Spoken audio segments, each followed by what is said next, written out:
So what is going on, guys, and welcome back to episode number 3 of the Stoke Crew Mode on the PS4. I'd like to say a huge thank you to Elky07 for donating me the Future Scar, and I really do appreciate it, so thank you so much for doing that. And hopefully we can get a very good player using that Scout of Future Star.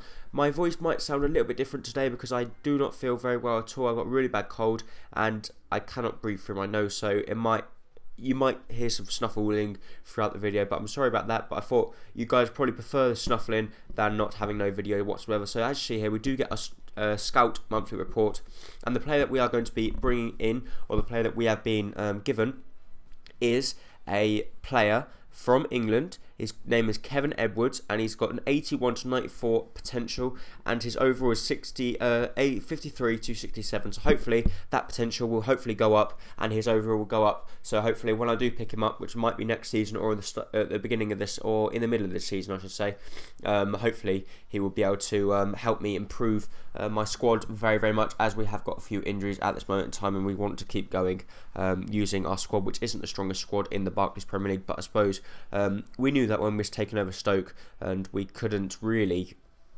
have enough budget to actually go ahead and buy a load of squad players as well as first team players. But we've done our very best, and hopefully our best is enough to help us get around about mid-table, and hopefully get to the latter stages of the FA Cup or the Capital One Cup, which would be very, very good if we could achieve that goal. Also, if we win the League Cup, I believe you go straight into the Europa League, which will be a good achievement if we can actually get that for next season. But as you see here, Overhsadowing does actually come back from injury and is fit for this game. He's got a little bit of plastering next to his name, but I decided to play him because I'm better off risking him rather than playing Matthew Everton, because Matthew Everton is not a good enough player to play against the likes of Manchester City, and hasn't got enough skill or speed to get it past Goal Clichy or Zabaleta on the Man City centre backs or right backs or left backs. So that's the reason why I decided to go over Overhsadowing.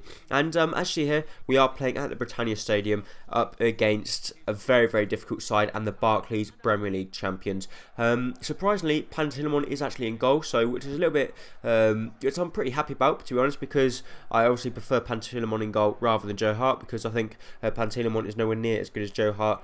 But as we do know, Joe Hart is now back in the full squad. But we do have a first chance that actually does fall to us. Right in the early stages, it was Whelan that plays a ball out wide to Bernat. Bernat plays a very good ball in the box, but unfortunately it does get blocked, and it goes out for a corner. From the resultant corner, we do put a very, very good ball in the box, and it was Arnautovic that went up to challenge for it. But what we didn't realise is Arnautovic then stayed down. Zondi did have a good shot, and it went out for a corner, but Arnautovic stayed down, and we have yet again another injury. So very, very bad news for us here, as Marko Arnautovic has a sprained ankle, and hopefully he won't be out for too long, but I reckon that'll be about 4 or 5 weeks, which is not good news for us. So we decided to change Overhsadowing round with Matthew Everton, I believe, actually come on in the end. So Matthew Everton was only missing out 5 minutes in the start of this game. From the resulting corner, once again, Willian does put a good ball in the box. It comes to our striker. Unfortunately, couldn't get anything. Overhsadowing has a pretty lame shot, and it was a comfortable save for Pantilimon. But they do have another good chance here. Zabaleta comes through. No one was challenging him whatsoever. He went straight through. It was a very, very good save from Begovic in the end to deny them from going 1-0 up and getting the only lead in this game. From the corner, thankfully, they did not get a good contact on it with their head, and Whelan does actually manage to get it clear to Overhsadowing, and our counter-attack wasn't the best, and we get taken out, or the ball gets depossessed from us. Company actually takes the ball away from Overhsadowing.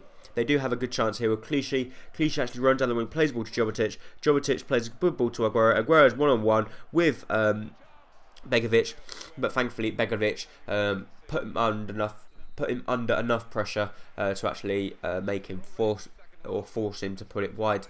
I'm really sorry, I'm really struggling with this commentary, but guys, I'm really going to try, and I'm determined to get through it. But straight after the second half, or straight at the beginning of the second half, Jovetic gets the ball, runs past everyone, or actually gets to Aguero. Aguero runs past everyone, and runs past Shawcross, who run past Juff, Cameron, and Cameron just gets in the way of Shawcross, and unfortunately we could not get back to prevent the goal, which was a very, very good cross across the face of goal. We did actually come extremely close to clearing that one off the line, as you can see from the replay. Actually, Jeff Cameron does actually get in the way But we did come very, very close. We did get a touch on it, but unfortunately, it was enough power from Dzeko to put that one into the back of the net.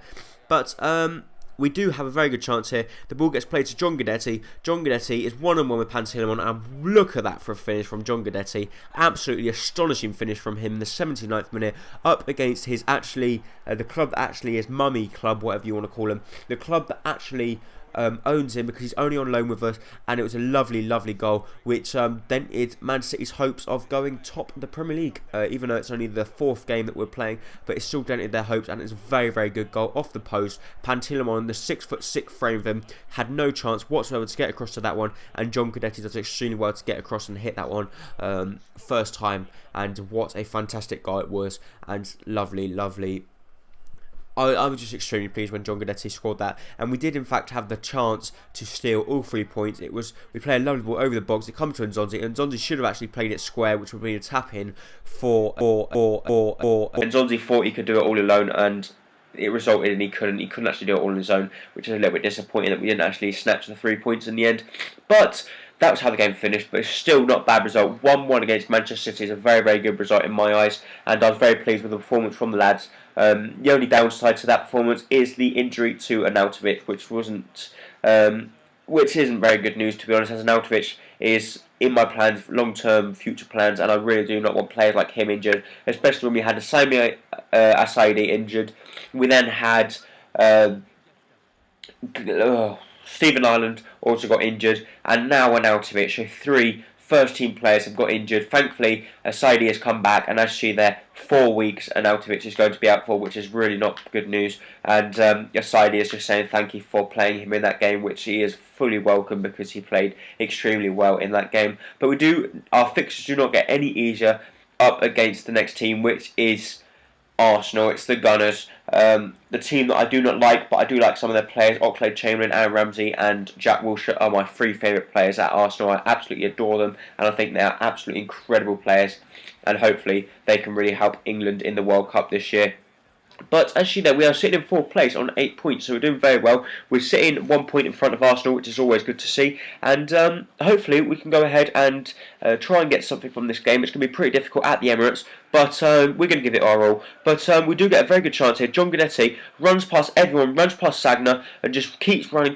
And look at this for a finish from John Guidetti. That is 2 goals in 2 consecutive games against 2 very, very big clubs. One against his father club, and one against Arsenal at the Emirates, and 2 fantastic goals. And as she there, Sami Asaidi doesn't actually join in the celebrations a little bit. I don't know why he didn't join in the celebrations, but look, the Arsenal defenders just let him run through past 3 players and slot it into the back of the net, which is a very, very good goal as well. Szczesny had no chance of getting to that one. I thought he should have dived instead of going with his feet, but I'm not complaining. It was a wonderful goal from John Guidetti, and that goal could prove vital for me getting the good 3 points against Arsenal. But we're only really, really early on in the game, and straight after Arsenal restart the game, we were sleeping. We thought we were going to do it, but no, we were only 8 minutes into the game and we will just keep sleeping. They just went straight past it. It comes to Podolski. Podolski runs past Cameron like he isn't there, and then comes out. Shaw crosses, don't know what he's doing.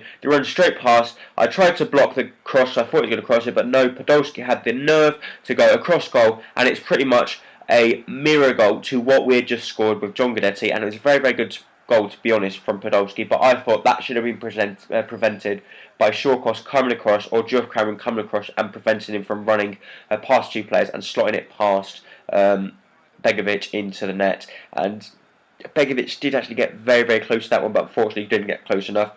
And Geoff Cameron here we do have another chance, not long after they scored, but good ball in the box, comes to Guidetti, and look at that, John Guidetti is now down, another injury. John Guidetti this time, and he has got a broken ankle, so absolute disaster. That is 4 injuries we've had so far, and this is just, there's got to be like a glitch or something. I don't know why we are getting players injured left, right and centre, and they are all our first team players. I just cannot believe our luck. As you see there, it's just a normal header he went up for, fell badly, and pretty much sprained or broke his ankle, which I'm not happy about. But Bernat here tries to make us feel a little bit happier. He does do very well, gets a little bit of luck, but has a very good shot. But it was a wonderful save from Szczesny to deny us from going or getting the lead back in this game as well. But from the resulting corner, nothing much really happened. It was Whelan put the ball in the box. It comes to Batshuayi. He does have a pretty good header, but unfortunately it was a pretty comfortable save for Szczesny. And we do have another chance here. Summer Asaidi, just before the break, has a good shot, but Szczesny matches it this time with a very, very good save. And Szczesny looked like he was the man on form, and it didn't look like we were going to beat him unless we had something special in our books that we could hopefully try and pull out and try and beat him. But unfortunately, nothing happened, and this was half-time. So after the half-time interval, Arsenal applied the pressure, and this was incredibly good defending from us. Oxlade-Chamberlain plays a good ball through to Ozil. Ozil plays a good ball across, and look at that from a block.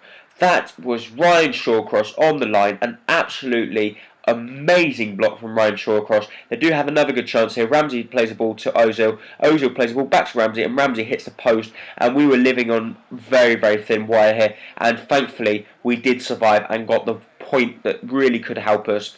And after that, I was happy to take the point. The only downside, again, is another very, very bad injury for us. So we've now lost Arnautovic, Stephen Ireland, Asaidi, who is now back, and now we have lost the very, very good John Guidetti, and he's out for 3 months with a broken ankle, which is absolutely disastrous for us, and I'm not happy that something has got to be wrong, that I'm getting so many injuries, and we did have to change the whole squad. Actually, we've got Tom Sorensen in goal, we've got Everton, Richardson. The squad is good enough to actually go ahead and win this game in the Capital One Cup up against Bristol Rovers. As Bristol Rovers aren't the best squad, even though we're playing at their place, I still believe this squad is good enough to go ahead and beat them. But hopefully we could go ahead and beat them, and if we could, we will progress in the Capital One Cup, which is always good to see. We did actually have the first chance. It was Richardson plays a lovely ball over the top to Odemwingie. It was coming in the 65th minute, and an absolutely rifle of a shot from Odemwingie comes off the underside of the bar, and unfortunately we couldn't make our header count. But we do then manage to regain possession. Matthew Everton actually does do very well to get the ball, plays the ball to Agudelo, a wonderful shot, comes off the bar, and this time Ben Celeb is there with the header to put that one into the back of the net, and thankfully we have now got the goal, which puts us 1-0 up. It took us a long time to get it, but now the nerves look like we were going to settle down, as it looked like we were going to get that goal, which I was very, very pleased about. And it looked like Bristol City supporters and players were gutted after that, but it was a wonderful shot from Agudelo, and Ben Celeb had a pretty easy header. All he had to do was make contact with it, and that's what he did. The keeper couldn't get up in time, and Ben Celeb does very well to actually slot that one into the back of the net. So as you see there, lovely, lovely replays on the PS4 of Nabil Ben Celeb getting a very good header on that to put us 1-0 up in the Capital One Cup first game, or the first stage of it. And we do then manage to get the ball away, but once again, another injury. This time Nabil Ben Celeb goes down. A very bad injury for Nabil Ben Celeb. I could not believe my luck. It was Nabil Ben Celeb. This time he has got a sprained ankle, so he's going to be out for 4 weeks, and there's got to be a glitch. There is something that is like, it's overwhelming. I'm really disappointed that I'm getting so many injuries, and it's just not good that this is happening to players of my first team, and I haven't got a good squad anyway, but when my best players are getting injured like that, it's just really, it like rips your heart out, to be honest. It really pisses me off. But we do end up winning this game, and we end up winning 1-0, which is always good to know that we end up winning. But it's just like overshadowing our results, because we're having very good results, but the injuries are just overshadowing, so that basically that's how you can see from the title, the injuries are overshadowing it. We are now actually approaching the end of this episode, so I'd really appreciate if you could actually leave a like on this episode, comment if you would, and subscribe if you're new, as today is out for 4 weeks. So thank you for watching, and I hope to see you next time. Bye bye.